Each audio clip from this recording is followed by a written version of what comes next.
सत्तारूढ़ गठबंधन से राष्ट्रपति संसद में पुनर्विचार के लिए फिर्ता करे नागरिकता विधेयक आ सत्य निरूपण तथा मेलमिलाप आयोग विधेयक तत्काल अगाडि बढ़ेबाक भेलै छ।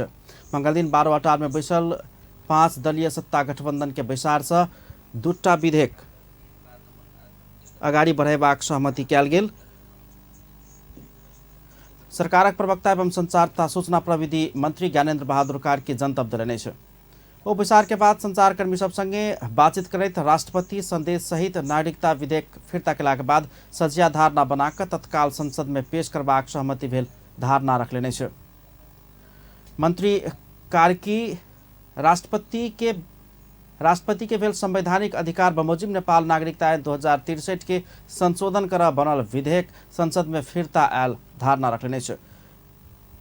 वो गठबंधन से सत्य निरूपण तथा मेलमिलाप आयोग विधेयक के संबंध में बृहत रूप में छलफल कर सरकार वाला सब संगे सलाह सुझाव अनुसार अगाडि बढ़ेबाक सहमति भेल धारणा रखलेने छ। विधेयक फिर्ता आएकोमा संविधान बमोजिम संसदले पुनः विचार गरी प्रमाणीकरणका लागि पुनः पठाएमा प्रमाणीकरण गर्नै पर्ने संवैधानिक व्यवस्था भए बमोजिम फिर्ता आएको उक्त विधेयकलाई संसदमा तत्काल प्रक्रिया अगाडि बढाउने सहमति भएको।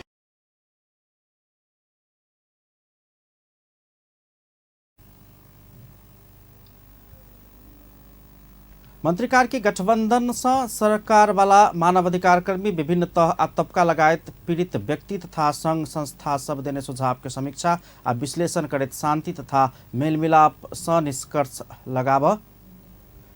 के निष्कर्ष लगाव सत्य निरूपण तथा मेलमिलाप आयोग विधेयक अगाडि बढ़ेबाक सहमति समेत भेलै छ। ओ सरकार सत्य निरूपण तथा मेलमिलाप ऐन के समस्या अंत कर प्रतिबद्ध रहल समेत धारणा रखलेने छ।